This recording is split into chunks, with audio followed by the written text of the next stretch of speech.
It's late at night. You think you're safe. You turn the lights out, and then you hear scream and shout. No one's home. You're alone. Lay back down, pull up your sheets. Your knees start to feel weak.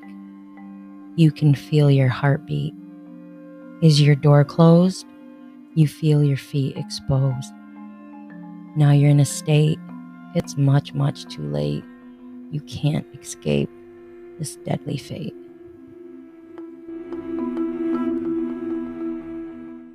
Warning, the following podcast contains strong language which may be offensive to some viewers and or inappropriate for children. The content within this podcast is intended for mature audiences only.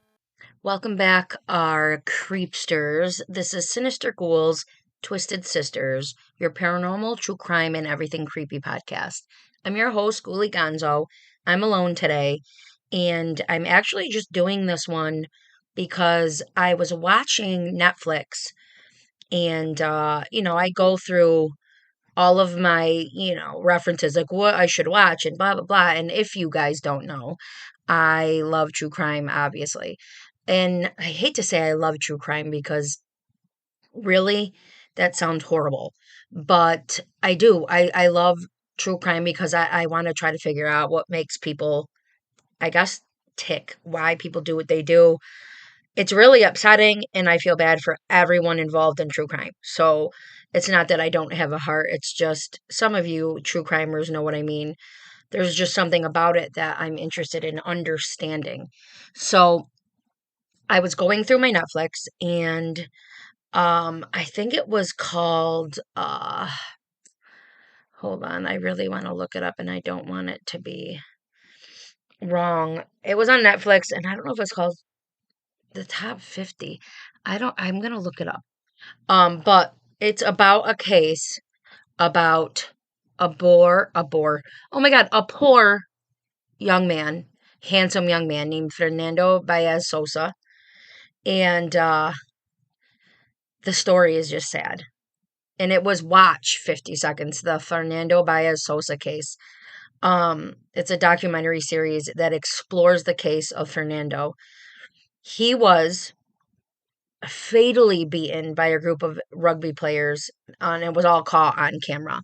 So it was so, oh God, his mother, and watching it, it's a hard one to watch, but let's dive into it a little bit here. Fernando, March 2nd, 2001, and he passed January 18th, 2020. He was 18 years old. He was an Argentine law student. Sorry, it's Sunday morning, you guys. I don't have anything to drink. I already had my tea because I don't drink coffee. And I'm still hanging on by a thread and got to go to work in about 40 minutes. But this weighed on my heart. I don't know. I feel so bad for his family, and I just feel so bad for his friends. It's just a really rough situation. So he was 18 years old, Argentine law student, and he was beaten to death outside of the club Le Brique nightclub in Villa Gesell. I don't know how to pronounce it. Buenos Aires province, by a group of 8 freaking rugby players from Zarat, Buenos Aires. The case attracted significant nationwide attention because of the violent crime, the nature, and the extensive footage spread all over social media. The murder has also been stated by the Argentine media as like the crime of that Villa Gesell. On 6th of February 2023, the Tribune Criminal N. Dolores declared that all 8 men, I'm not even going to tell you if they were guilty or not. Let's dive into Fernando Baez's background a little bit. So, obviously, he was born on March 2nd. He was the only son of Silvino Baez, a doorman, and Graciela Sosa, a hospice worker. Both Paraguayan immigrants. Sorry, my brain. Fernando lived with his parents in the Recoleta neighborhood of Buenos Aires, He attended the Marinistas de Caballito High School on a scholarship. So they were unable to pay for private schools expensive. It's expenses because it's expensive.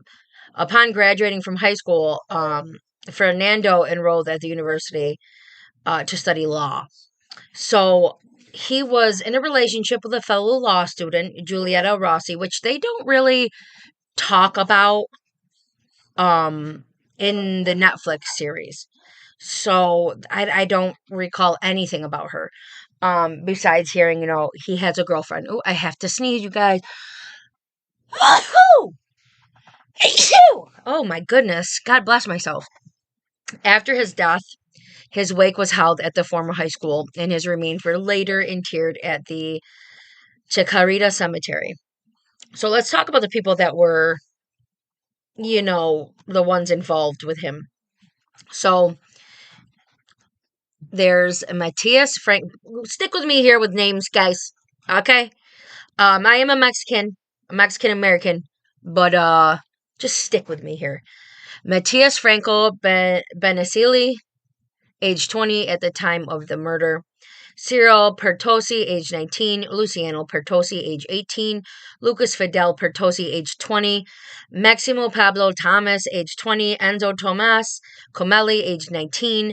Blas Sinali, age 18. And Ayrton Michael Violas, age 20. Circo and Luciano are brothers. Lucas is their cousin. That's why they have the same last name. The eight were collectively dubbed as Argentine media as in quotes, the rugbyers, as nearly all of them played rugby union in the same club. So, Thompson, dubbed as the group's leader, Thompson is Maximo Pablo Thompson, 20 years old. So Thompson was named as like the leader. Was particularly gifted at the sport and played for Club Atlético San Isidro since 2017. Local media has highlighted Thompson's performance at the club and suggested he could one day play for the national team. These boys, man.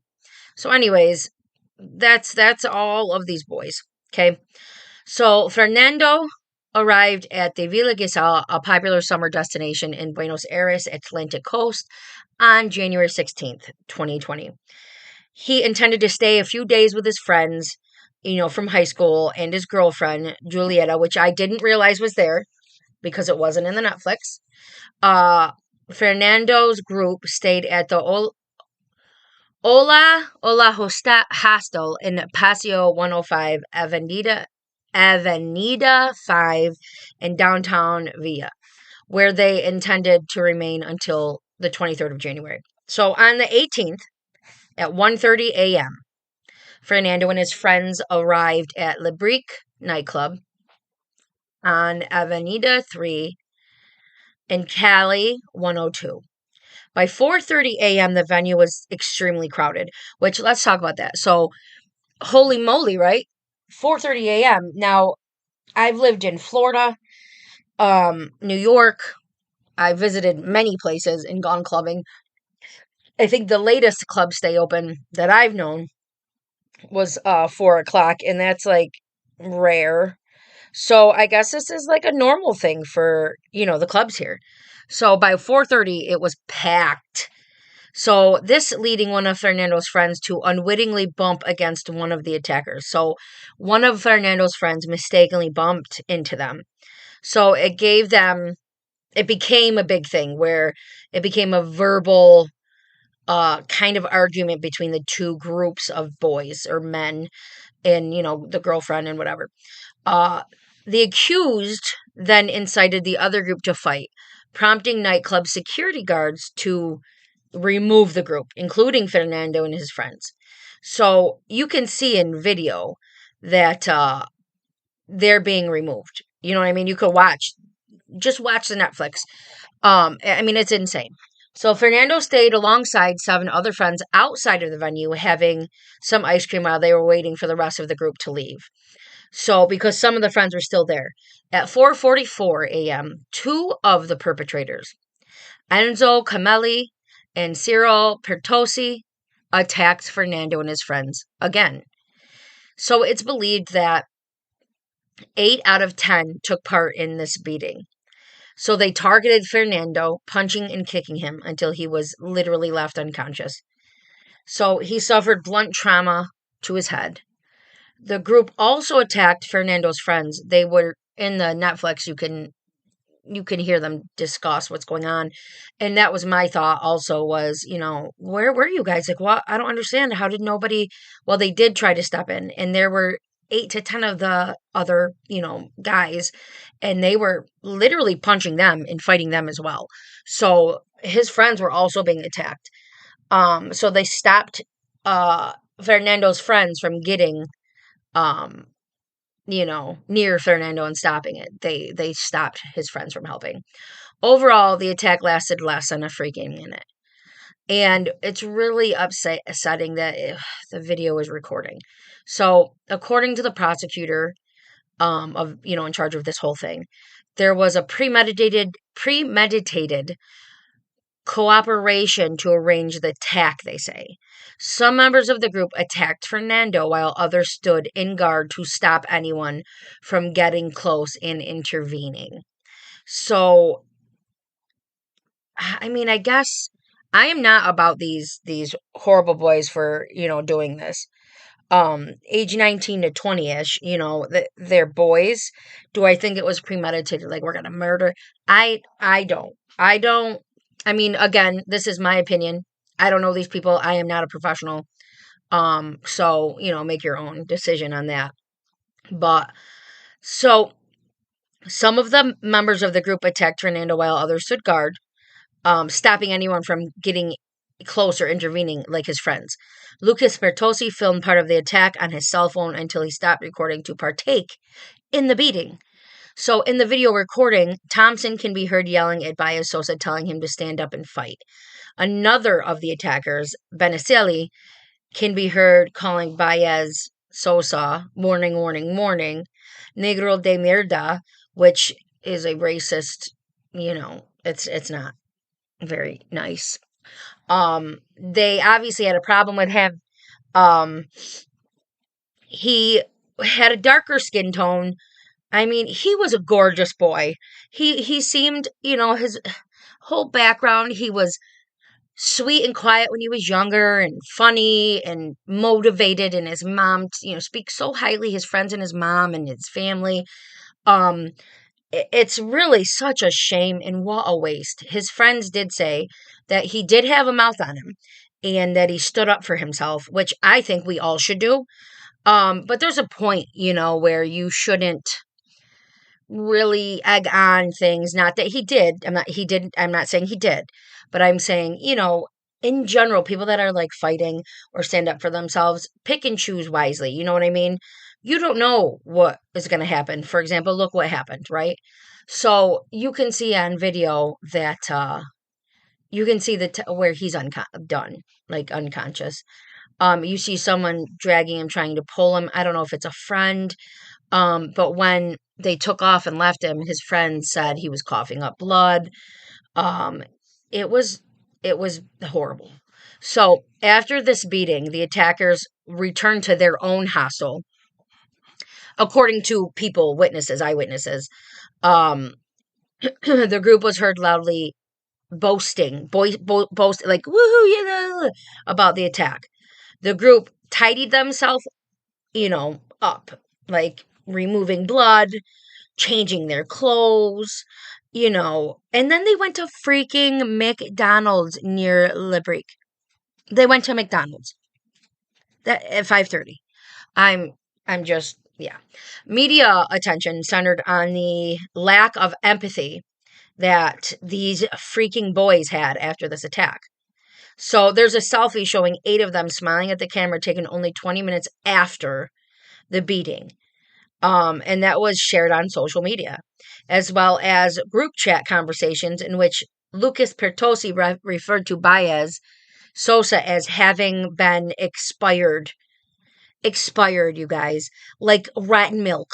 Expired. No, you guys murdered him. At 10:38 a.m., all 10 of the members of the offender group were detained by the police, police.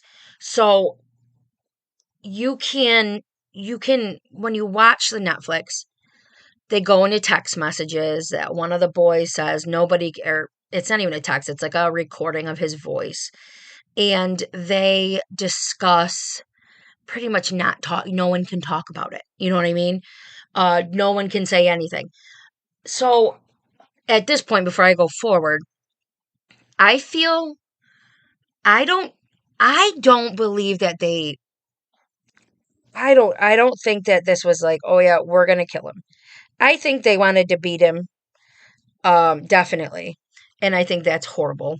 Um, I don't think they had remorse when they found out he wasn't, well, in quotes, expired by Lucas.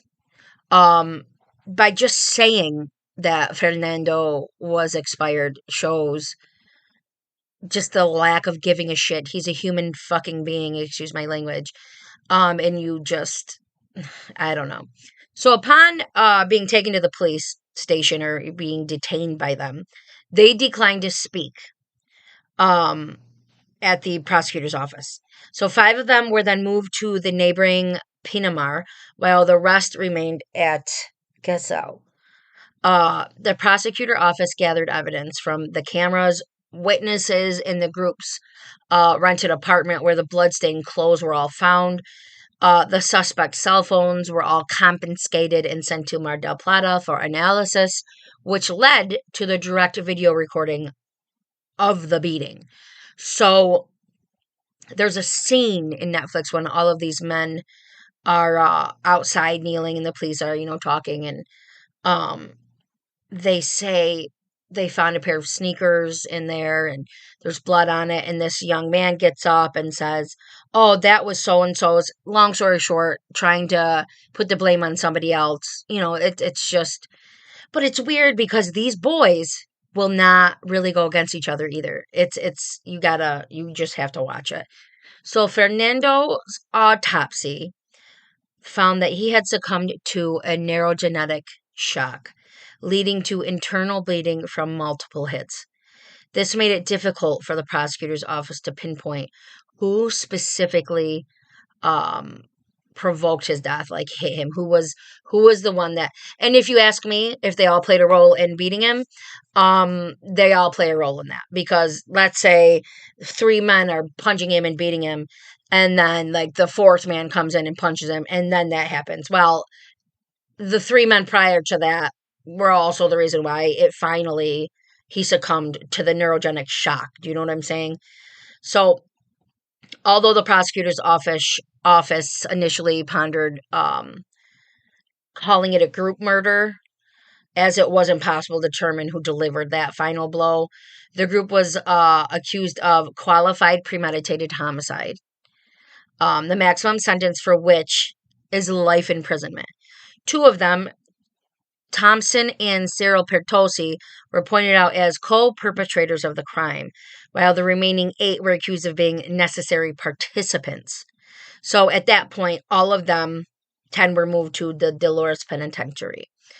On February 10th, 2020, prosecutor Veronica Zamboni requested that 8 of the 10 men, Thompson, Ciro Pertosi, Lucas Pertosi, Luciano Pertosi, Benicelli, Sinelli, Comelli, and Violas, be held on remand, and asked for Melancini, who had been not named by any witness during the lineup, and Guarino, who had not taken part in the attack, to be released provisionally due to lack of evidence against them. So they remained implicated in the trial on the charges until the 7th of April, 2021, when all of those charges were dropped against those 2 men. The trial against Thompson, Cyril Pertosi, Lucas Pertosi, Luciano Pertosi, Benicelli, Sinelli, Comelli, and Violas began on January 2nd, 2023. And Baez's parents were represented by pro bono by the celebrity lawyer Fernando Burlando, who was a big celebrity to them back. Yeah. Sorry, I needed a drinky drink. 130 witnesses were expected to testify, initially expected to happen on the 31st of January, 2023. The verdict was announced on the 6th of February. So let's see. There's false accusations against Pablo Ventura. After being detained by the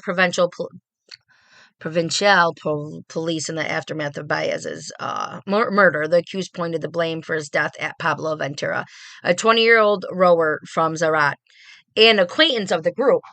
Ventura had spent time in the villa in Villa Gasal along with his friends in that January, but the family returned to Zarat before the attack took place. So the prosecutor in charge of the case, Veronica Zamboni, immediately put the accusations in doubt.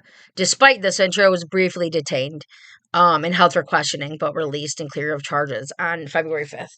So further inspection on the offender's cell phones found memes and insulting targeting Ventura, suggesting a prior animosity from the group towards him. So the Ventura family has pressed charges against that group. So that's what I'm saying, trying to put blame on somebody else because they have a problem. So these men are just assholes. They're heartless assholes. I'm sorry for their families. I'm sorry, but they're just assholes. You did what you did. You did what you did. So Fernando Sosa's murder has been labeled as racist and a classist attack by activists, scholars, and the Argentine government. In particular, Beneselli's use of the term, again, warning, negro de mierda, the meaning of which is complex and reflects various social dimensions, have been highlighted as evidence of the social prejudice behind the group's attack against just him. So Fernando's murder was not the first instance of rugby players and rugby culture being associated with violence in Argentina. There's other cases, as the murder of Ariel Malvino in 2006, and the homophobic hate crime against Jonathan Castellari in 2018, both perpetrated by rugby players, both professional and amateur, have been highlighted by Argentine media as examples of, in quote, violent nature of the country's rugby culture. So I feel like, I mean, that's what they say, right? Do I think all rugby players, I think some people follow suit and aren't strong enough to stand on their own. So people just kind of follow the crowd, and that's terrifying. And what's also terrifying is, there were tons of people outside when this was happening, and his friends tried, and the other groups of men were keeping his friends out. But if everybody just bombarded them that was outside to stop, this could have been prevented. So the verdict reached in this case, by the Tribunal Criminal and Dolores was announced on February 6th, 2023. All 8 of these men were declared guilty of homicide, doubly aggravated by premeditation and ambush. 5 of the murderers, Maximo Thompson, Cyril Pertosi, Luciano Pertosi, Matthias Beneselli, Enzo Comelli, were declared co-perpetrators and sentenced to life imprisonment. The remaining 3, Lucas Pertosi, Blas Sinelli, and Eitan Violas, were declared secondary participants, and they were sentenced to 15 years in prison. Thompson fainted during the verdict reading, and the hearing had to be momentarily interrupted. The verdict was widely followed by the media, mainstream media, and the courtroom's live stream on YouTube reached a peak of 95,000 viewers. So the attorney Berlando and Baez Sosa's parents all manifested their dissatisfaction with the sentences, arguing Lucas Pertosi, Sinelli, and Violas also deserved to be sentenced to life imprisonment. What do I think? Well, these are all young men. I mean, 18, 19, 20, like, these are all young men. I don't really know where I stand. Justice is a big deal. You can't I just don't think it was premeditated, like, we're gonna murder this guy. I just think it got out of hand and they wanted to mess him up. You know what I mean? But I mean, your actions have repercussion. I mean, look, you can't do that and not be sentenced to 15 years or more. You can't do that. So the public, let's talk about the public just a little bit. The crime was like, it drew everybody. Everybody was outraged. Um, in Argentina, like this Argentine society, Argentine media dedicated a considerable amount of attention to this case. Um, the media, let's see, Paraguayan media also made echo of the case, giving all of Fernando's background, the extensive footage of the fight in the club, both groups of the youth being escorted out. I mean, you watch it all, you can see it all. Um, so Fernando's parents did receive condolences from Pope Francis and the president of Argentina, Alberto Fernandez. Among others, the Argentine Rugby Union, which governs that federated sport, issued a statement shortly after the murder, manifesting its, in quotes, regret of Fernando's death. The non-specific wording at the statement attracted considerable criticism on social media. So, former national rugby team captain Augustine Pichot, who also played for the same team as Thompson, publicly apologized to Baez Sosa's parents, Fernando's parents, in the name of the sport as a whole, stating that rugby culture has naturalized violence. So even he thinks that, you know what I mean? So several public demonstrations have been held to demand justice for Sosa. Um, on the 18th of February 2020, a month after he was murdered, his parents called for a nationwide demonstration with its epicenter at the plaza of the Congressional Palace in Buenos Aires. And it was huge. Annual demonstrations on the anniversary of the murder have taken place across the country. 2021, 2022. On December 9th, 2022, Graciela Sosa led another sit-in before the Congressional Palace for the occasion of the third anniversary of the murder. Sosa led an interfaith prayer in her son's memory in Dolores. The site of the trial, the public gathering was attended by religious leaders from local Roman Catholic, Muslim, evangelical, Anglican, Jewish, and Umbanda communities, and saw an attendance of over 3,000 people. Several prominent people in Argentina have spoken out for justice for Fernando. The national football team players, Leandro Paredes and Pity Martinez. So this is pretty big, you guys. Like, it's so sad. It is so sad. And the reason I just wanted to talk about it was because, you know, Fernando's friends, his friends were so, you can see the heartbroken feeling that they have as they speak about him. They just they just loved him.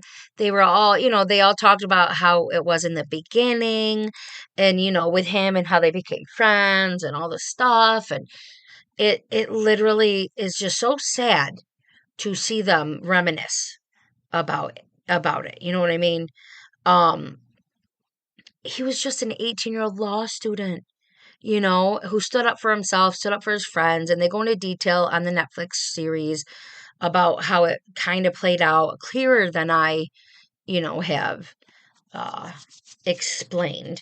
But, they talk about him being so kind and so sweet and kind of has, but it's funny because they go from he's so, what is it, shy when he's younger and all this stuff. And then it goes from that to he grows up and he's got an attitude and speaks his mind and stands up for himself and won't let people walk all over him, which I am not shining or saying like, don't do that for yourself. Absolutely do that.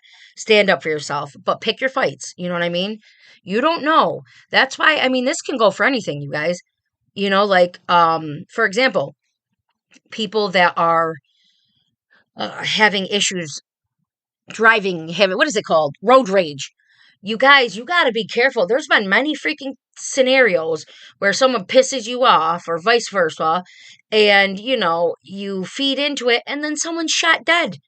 You got to, just pick your battles. Do the right thing. You know what I mean? And I am so sorry, and I want to pray to Jesus right now for the comfort in his, for his family and his friends. Lord, help them all still find peace. It's still very recent. His mother breaks my heart. She is just so heartbroken. And I pray for everybody to, find this place where they are comforted. And I pray that in the future that people, think before they do things. Um, Violence is everywhere. It's horrible. It's everywhere.